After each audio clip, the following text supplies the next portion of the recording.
Whoever knows what's going on with her. Hi guys, welcome to my channel. My name is Kyra and today I'm bringing to you 4 looks using the Juvia's Place Mini Magic Palette that is in my Shop My Stash this month. The kicker is that each look will contain a tip for you on how to create wearable, colorful looks.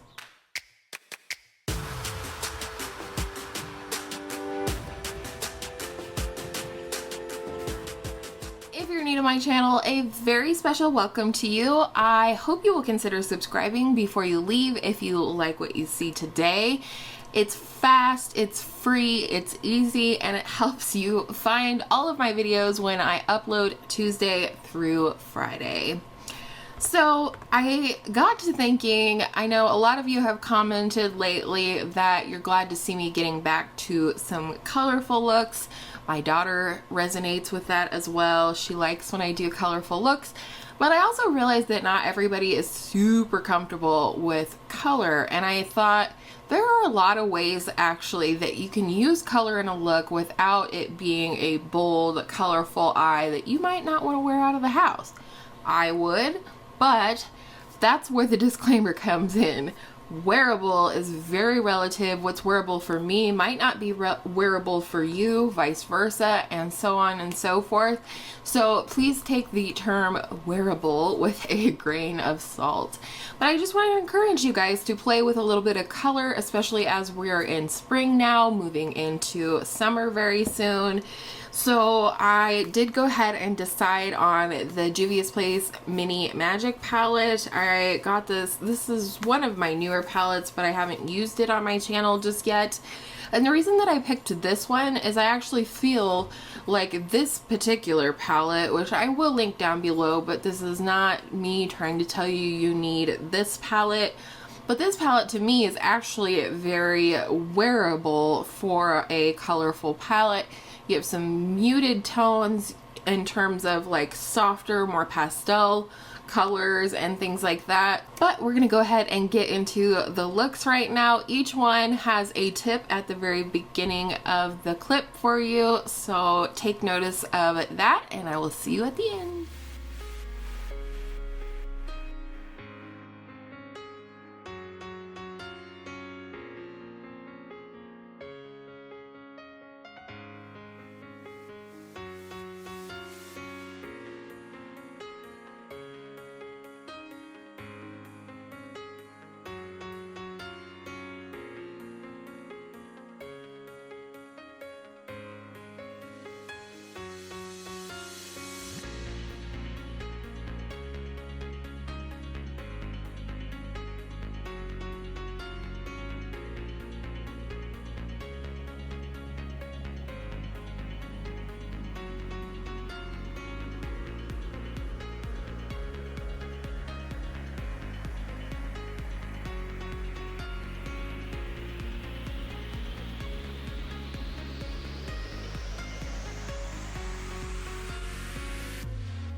So there you are. Those are the 4 looks. I hope you enjoyed. I would love to hear down below which tip was most helpful to you, or which was your favorite look. That helps me out. That way I know what type of looks you guys might want to see in the future. But like I said, these are only 4 tips. There are other ways you can incorporate color into a wearable look. For example, if you wanted to use one of these deeper shades, or like this deeper shade, you could put that on your outer corner as your depth, and there's that little pop of color, but maybe put a gold or a bronze on the lid. In the first look, I talked about layering a lighter shade over a darker shade. It doesn't have to be a lighter shade of the same color family like I did. You could absolutely take, you know, a champagne color or something more neutral and layer it over the top to lighten whatever vibrant color that you have put on your lid. I did use the Lorac Mega Pro 2, as you would have seen. Oh, I just stuck my nail in it. Super. It's just the kind of day that I'm having. So as you would have seen, I did use the Lorac Mega Pro 2, 2 specific shades, I think, for support, because the Juvia's Place doesn't have a lot of neutrals for setting up a look. And of course in look 2, I talked about setting up the crease with a neutral color and then sort of really shearing out whatever pop of color you might be interested in. So as always, let me know down in the comments if you have any questions at all or requests based on this video. I hope you enjoyed. I hope you learned something today. I love to learn, and I love to share what I'm learning with you guys. And I hope all of your makeup days are absolutely beautiful makeup days, and I will see you in my next video real soon.